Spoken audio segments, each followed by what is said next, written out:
देवी कवच। ओम श्री मार्कंडे जी बोले, हे ब्रह्मा, इस संसार में जो परम गुप्त और सभी प्रकार से मनुष्यों की रक्षा करने वाला साधन है तथा जिसे अभी तक किसी के समक्ष प्रकट भी न किया हो, उस साधन को मुझे बतलाइए। यह सुनकर ब्रह्मा जी बोले, हे विप्रवर, जो अत्यंत पवित्र, गोपनीय एवं संपूर्ण मानव समाज का कल्याण करने वाला तथा पुण्य फलदायक श्री देवी जी का जो कवच है, सो तुम मुझसे सुनो। किंतु पहले मैं तुम्हें कवच की अधिष्ठात्री देवी की 9 मूर्तियों के नाम बतलाता हूँ। प्रथम शैलपुत्री, दूसरी ब्रह्मचारिणी, तीसरी चंद्रघंटा, चौथी कुष्मांडा, पांचवा स्कंद माता, छठी कात्यायनी, सातवीं कालरात्रि, आठवीं महागौरी और 9वीं सिद्धिदात्री। जो मनुष्य अग्नि में जल रहा हो, शत्रुओं के बीच युद्ध में घिरा हो अथवा महासंकट से त्रस्त होकर भगवती की शरण में जाता है, उसका लेश मात्र भी अहित नहीं होता। जो मनुष्य भक्ति के साथ भगवती का स्मरण करते हैं, उनकी सब प्रकार से वृद्धि होती है। हे भगवती, तुम्हारा जो स्मरण करते हैं उनको तुम अवश्य ही रक्षा करती हो। श्री चामुंडा देवी प्रेत पर, वाराही भैंसे पर, इंद्री हाथी पर, देवी वैष्णवी गरुड़ पर, श्री माहेश्वरी बैल पर, कौमारी मोर पर तथा श्री विष्णु महाप्रिया लक्ष्मी जी हाथ में कमल धारण किए तथा कमल पर ही विराजमान है। श्वेत रूप धारण किए देवी ईश्वरी बैल पर तथा समस्त आभूषणों से भूषित ब्राह्मी देवी हंस पर चढ़ी हुई। इस प्रकार से ये सभी देवियां सभी योग शक्तियों से युक्त हैं तथा अनेक प्रकार के आभूषणों रत्नों से विभूषित। ये सभी देवियां क्रोध से में भरी हुई रथ पर बैठी हुई दिखाई दे रही हैं। ये सभी शक्तियां दैत्यों का वध करने, भक्तों को अभय देने और देवताओं के लिए हित के लिए शंख चक्र गदा शक्ति हल मूसक खेटक तोमर फरसा पास भाला त्रिशूल और उत्तम आयुध धनुष आदि शस्त्रों को धारण करती हैं। हे पराक्रमी महापराक्रम वाली, हे महाभय विनाशिनी, बड़ी कठिनता से दर्शन देने वाली और शत्रुओं के भय को बढ़ाने वाली देवी, मैं तुम्हारी शरण में आया हूँ। मेरी रक्षा करो। पूर्व में इंद्री देवी, अग्नि कोण में अग्नि देवता, दक्षिण में वाराही देवी, नैऋत्य कोण में खड़ग धारणी, पश्चिम में वारुणी देवी, वायु कोण में मृगवाहिनी, उत्तर में कौमारी, ईशान कोण में शूल धारणी, ऊपर से ब्रह्माणी और नीचे से वैष्णवी मेरी रक्षा करें। इसी प्रकार शववाहिनी चामुंडा देवी दशों दिशाओं में रक्षा करें। जया देवी आगे की ओर से, विजया देवी पीछे की ओर से, बाईं ओर से अजिता तथा दाहिनी ओर से अपराजिता देवी रक्षा करें। उद्योतिनी शिखा की, उमा देवी सिर की, मालाधारी मस्तक की, यशस्विनी दोनों भवों की, त्रिनेत्रा देवी भवों के मध्य की, यमघंटा देवी नासिका की, आंखों के मध्य की, शंखिनी देवी कानों की द्वारवासिनी, कालिका कपोलों की, कानों की मूल भाग की शांकरी देवी, नासिका की सुगंधा और ऊपर के होंठ की चर्चिका देवी तथा नीचे के होंठ की अमृत कला रक्षा करें। सरस्वती जीवा की, कौमारी दांतों की, चंडिका कंठ देश की, चित्रघंटा कलेक तथा महामाया तालु की रक्षा करें। कामाक्षी देवी ठोड़ी की और सर्वमंगला मेरी वाणों की रक्षा को वाणी की रक्षा करें। भद्रकाली गर्दन की और धनुर्धरी पीठ की, कंठ से बाहर नीलगिरीवा नल कुबरी कंठ नालिका, खड़ग वाहिनी धारणी दोनों कंधों की, वज्र धारणी भुजाओं की रक्षा करें। दंडिनी दोनों हाथ की, अंबिका अंगुलियों की, समस्त नखों की, शूलेश्वरी कोख की, कुलेश्वरी महादेवी दोनों स्तनों की, शोक विनाशिनी मेरे मन की, ललिता देवी हृदय की, अर्शूल धारणी उदय की उदर की रक्षा करें। कामिनी नाभि की, स्थान की, गुहेश्वरी पुत्र कामिनी लिंग की तथा महिषवादिनी गुदा की रक्षा कर। प्रदेश की भगवती, घुटनों की विंध्यवासिनी महाबली देवी जंघाओं की रक्षा करे। गुल्फों की नरसिंगी, पैरों के पृष्ठभाग की तेजसी देवी, अंगुलियों की श्रीधरी देवी, तलुओं की स्थलवासिनी देवी रक्षा करे। दृष्टांग कराली देवी, नखों की, केशों की और के केशनी, कौमारी रोम छिद्रों की, वागीश्वरी त्वचा की रक्षा करे। पार्वती देवी रक्त मज्जा वसा मांस तथा अस्थि की, कालाती हाथों की और मुक्तेश्वरी देवी पित्त की, पद्य कोश की, पद्यावती श्लेष्मा की, चूड़ामणि देवी ज्वालामुखी नसजाल की और समस्त संधियों की अभेद देवी रक्षा करें। श्री ब्रह्माणी मेरे शुक्र वेद की, श्री छत्रेश्वरी देवी छाया की रक्षा करें। हमधानी देवी अहंकार मन और बुद्धि की, प्राण की, कल्याण शोभना देवी योगिनी रस रूप गंध शब्द और स्पर्श की, सत्व रज एवं तमोगुण की नारायणी देवी रक्षा करें। आयु की, वाराही धर्म की, वैष्णवी देवी रक्षा करें। चक्रणी देवी यश कीर्ति धन तथा विद्या की, इंद्राणी मेरे गोत्र की, चंडिका मेरे पशुओं की, श्री महालक्ष्मी मेरे पुत्रों की और भैरवी मेरी स्त्री की रक्षा करे। सुपथा देवी मार्ग की, क्षेम करी मार्ग में आए हुए आपत्तियों से महालक्ष्मी दरबार में। विजया देवी सभी स्थानों में सब प्रकार से मेरी रक्षा कर। यदि कवच में कोई स्थान शेष रह गया हो, रक्षा से शेष रह गया हो, तो उस स्थान पर पापों का नाश करने वाली जयंती देवी रक्षा करें। अपना मंगल चाहने वाले मनुष्य को चाहिए कि कवच के बिना एक पग भी न चले, क्योंकि कवच से रक्षित मनुष्य जहाँ जहाँ भी जाता है वहीं से वह अर्थलाभ एवं सिद्धियाँ पाने में सफलता प्राप्त करता है। और पृथ्वी पर उस पुरुष को अतुल संपत्ति और ऐश्वर्य की प्राप्त होती है। ऐसा व्यक्ति निर्भय हो जाता है तथा युद्ध में भी वह निर्भय होकर विजय को प्राप्त करता है एवं तीनों लोकों में पूजनीय होता है। यह देवी का कवच देवताओं को भी दुर्लभ है। जो मनुष्य श्रद्धापूर्वक पवित्र हो नित्य प्रति तीनों संध्याओं के समय इस कवच का पाठ करता है, उसे देवी शक्ति प्राप्त होती है और वह त्रैलोक में कहीं भी पराजित नहीं होता। ऐसा पुरुष सकाल मृत्यु को प्राप्त नहीं होता तथा 100 वर्षों तक जीवित रहता है। यह कवच मनुष्य के तेज और यश को बढ़ाने वाला है। उसके भयंकर रोग नष्ट हो जाते हैं। स्थावर जंगम कृत्रिम विषाद के भय से रहित हो जाता है।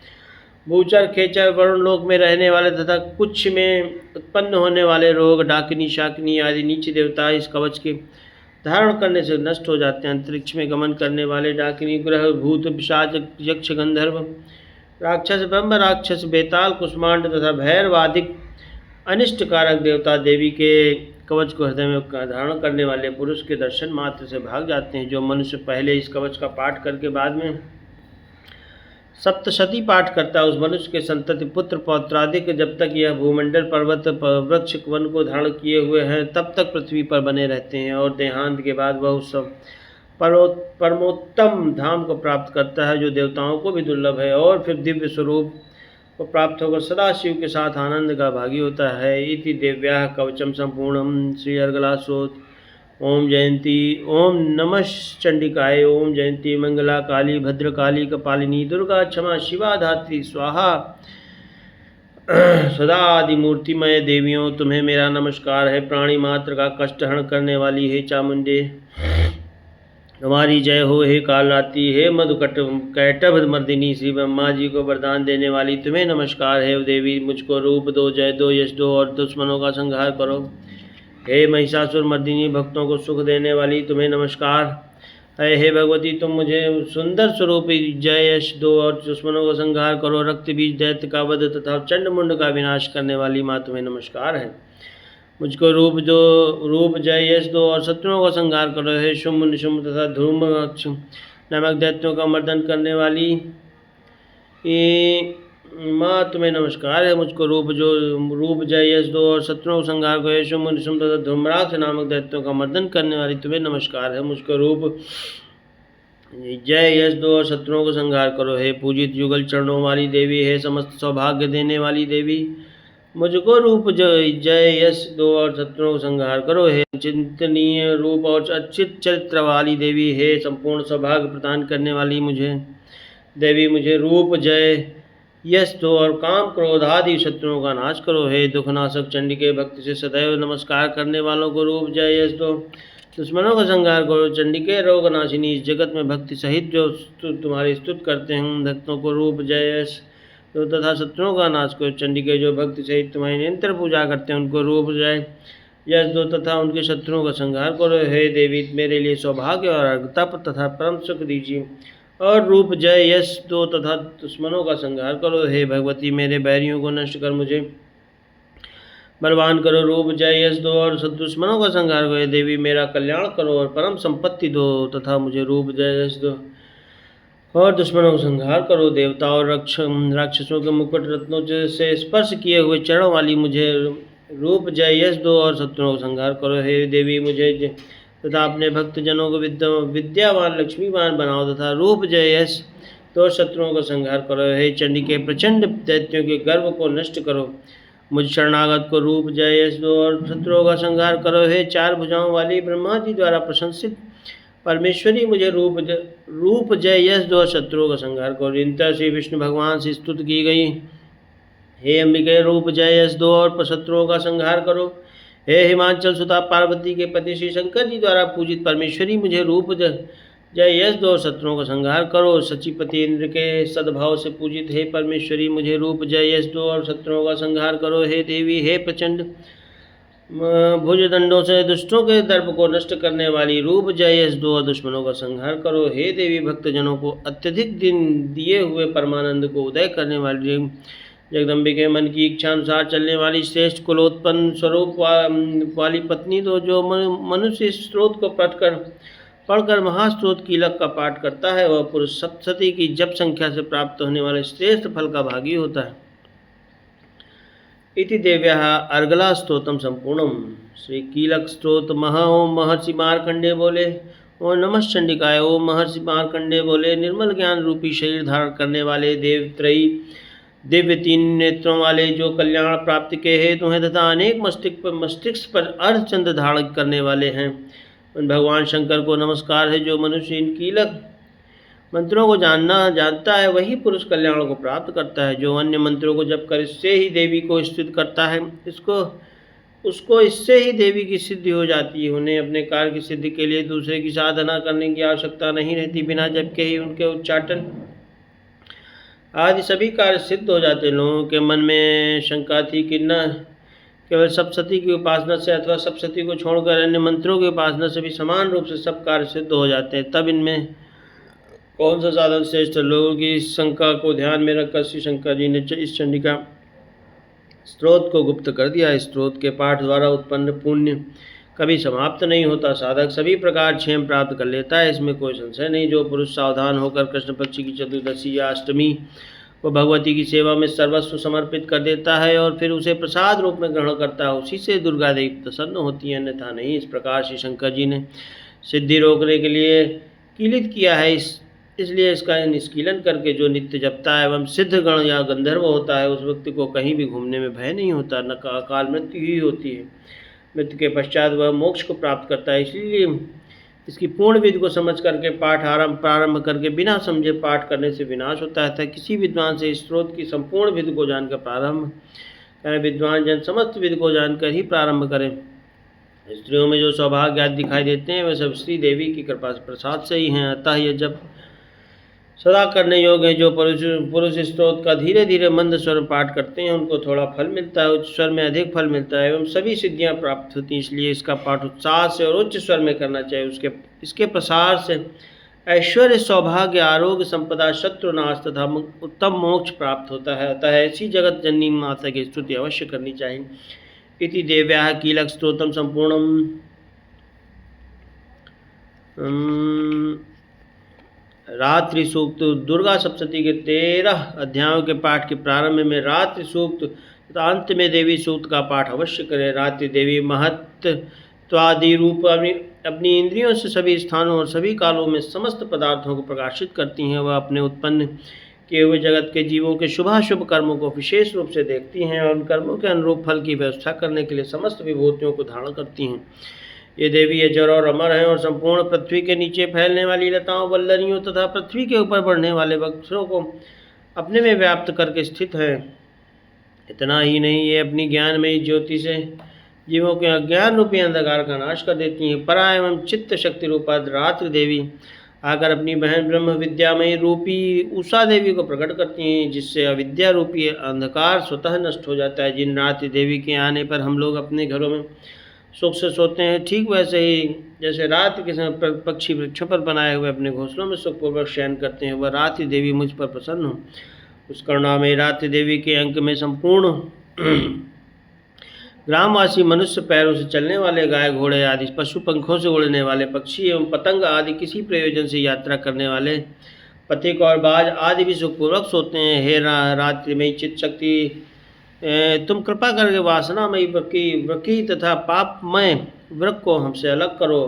काम आदि तस्कर समुदाय को भी दूर हटाओ। तदनंतर हमारे लिए सुखपूर्वक तरने योग्य हो जाओ। ये मोक्षदायिनी एवं कल्याणकारिणी बन जाओ। हे उषा, हे रात की अधिष्ठाती देवी, सब और फैला हुआ यह अज्ञान में काला अंधकार मेरे निकट आ पहुँचाए। तुम इसे ऋण की भांति दूर करो। जैसे धन देकर अपने भक्तों से ऋण दूर करती हो, उसी प्रकार ज्ञान देकर इस ज्ञान को भी हटा दो। हे रात्रि देवी, तुम दूध देने वाली गौ के समान अपने भक्तों के मनोरथों को पूरा करने वाली हो। मैं तुम्हारे समीप आकर तुम्हारी स्तुति अर्चना आदि से तुम्हें अपने अनुकूल बनाने को प्रयत्नशील हूँ। परम व्योम स्वरूप परमात्मा की पुत्री, तुम्हारी कृपा से मैं काम आदि शत्रुओं को जीत चुका हूँ। तुमने जिस प्रकार हमारे स्तुति वचन को स्वीकार किया, उसी प्रकार हमारे भविष्य को भी स्वीकार करने की कृपा करो। माँ, तुमसे मांगता हूँ तेरी संतान, और उनसे क्यों मांगना हो तेरा अपमान। दुर्गा दुर्गति नाश कर, काली कर कल्याण, महालक्ष्मी धन धान्य दे, महासरस्वती ज्ञान। श्री दुर्गा सप्तशती प्रारंभ। प्रथम अध्याय विनियोग। मैं महाकाली की प्रसन्नता के लिए सप्तशती के प्रथम चरित्र के पाठ का संकल्प करता हूँ। इस प्रथम चरित्र के ऋषि ब्रह्मा जी, देवता महाकाली, छंद, गायत्री, शक्ति, नंदा, बीज, रक्ततंत्रिका, तत्व, अग्निधर स्वरूप ऋग्वेद हैं। ध्यान। हरि के सौर योग निद्रा में लीन हो जाने पर मधुकैटभ दैत्यों के वध के लिए स्वयं ब्रह्मा जी ने जिस देवी का स्तमन करते हुए स्मरण किया, अर्थात शरण ग्रहण की, जो देवी अपने 10 हाथों में खड्ग, तलवार, चक्र, गदा, धनुष, बाल, गोला, शूल, त्रिशूल, भुसुंडी और परिघ 10 आयुधों को धारण करती हैं, 3 नेत्र वाली तथा जिसके सारे अंग दिव्य आभूषणों से सदा चमकते हैं, वे अत्यंत शोभित रहते हैं, जिसके शरीर की आभा नीलकांत मणि के समान नीली एवं मोहक है तथा जिसके 10 मुख और 10 चरण हैं। मैं उस देवी को प्रणाम करता हूँ, उसकी स्तुति करता हूँ और उसकी शरण याचना करता हूँ। ओम ऐं। महर्षि मार्कंडेय जी बोले, मैं भगवान सूर्य के पुत्र सावर्ण की उत्पत्ति की कथा विस्तार पूर्वक कहता हूँ, ध्यान से सुनिए। सूर्य की छाया स्त्री से उत्पन्न सावर्ण जगत जननी महामाया की कृपा से जैसे जैसे मनवंतर का अधिपति बने, वह कथा विशिष्ट सुनिए। पूर्व काल में स्वारोचिष मनवंतर के चैत्रवंशी राजा सुरथ पूरी पृथ्वी के चक्रवर्ती राजा हुए। वे प्रजा का अपने पुत्रों की भांति धर्मपूर्वक पालन करते थे। एक बार कोला विध्वंसनी नामक आतताई क्षत्रियों ने राजा सुरथ पर अकारण ही आक्रमण कर दिया। अल्प सेना व अल्प राजकोष में होने पर भी उन राजाओं ने राजा सुरथ को हरा दिया। तत्पश्चात राजा सुरथ युद्ध क्षेत्र से अपने छोटे से मूल नगर में आकर राज करने लगे। कोला विध्वंसनी ने उनका वहाँ भी पीछा नहीं छोड़ा और आक्रमण कर दिया। पराजय और युद्ध से राजा सुरथ का मनोबल क्षीण हो गया। उनके कुछ दुष्ट एवं नीच मंत्रियों ने भी इस अवसर का खूब लाभ उठाया और उनका कोष छीनकर उनको और सैनिकों को बरगला कर राजा को अकेला और असहाय कर दिया। तब राजा सुरथ क्षुब्ध होकर अकेले ही घोड़े पर सवार हो शिकार खेलने के बहाने घने वन में चले गए। उन्होंने वहां महर्षि मेधा का सुंदर आश्रम देखा, जहां सिंह आदि हिंसक पशुओं तथा ऋषि मुनियों को राजा ने एक साथ निर्भय बैठे देखा। राजा सुरथ ने वहां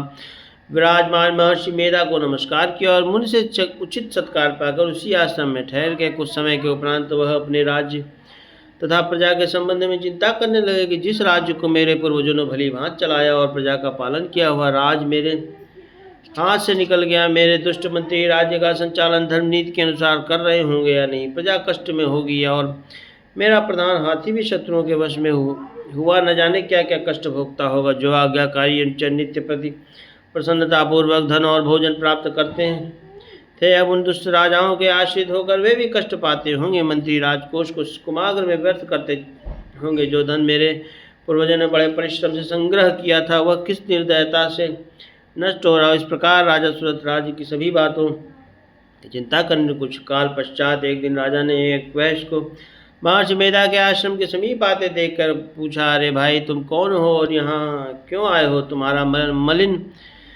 मुख शोकग्रस्त क्यों दिखाई देता है? इस प्रकार राजा सुरथ के प्रश्नों को सुनकर समाधि नामक उस वैश्य ने कहा, हे राजन, मैं समाधि नाम का वैश्य हूँ। मेरा जन्म धनवान कुल में हूँ। मेरे दुष्ट स्त्री पुत्र आदि के ने धन के लोभ में मुझे घर से निकाल दिया है और मेरा धन छीन लिया। मैं धन स्त्री पुत्र से रहित हूँ। मैं दुखी होकर इस वन में चला आया हूँ। मुझे अपने स्त्री तथा बंधु बांधवों का कुछ भी पता नहीं है। वे इस समय अपने अपने स्थान पर सुखी हैं या दुखी। मैं यह भी नहीं जानता कि मेरे पुत्र सदाचारी हैं या दुराचारी। राजा बोले, जिन स्त्री पुत्र आदि ने तेरा धर्म धन संपत्ति छीन लिया, उन्हीं के मोह में तेरा मन क्यों दुखी है? वैश्य बोला, आपने मेरे विषय में जो बातें कही वे यथार्थ में सत्य हैं, परंतु मैं क्या करूं? मेरे चित्त में कठोरता उत्पन्न नहीं होती। जिन पुत्रादि के ने धन के लोभ में मुझे घर से निकाल दिया, मेरा चित्त फिर भी उन्हीं के लिए व्याकुल होता है। मेरा मन उन निर्मोही स्त्री पुत्र आदि में आसक्त हो रहा है। मुझे इसका दुख है। मैं क्या करूं? इन स्वजनों के निष्ठुर हो जाने पर भी मन में उनके प्रति प्रेम है। श्री मार्कंडेय जी बोले, हे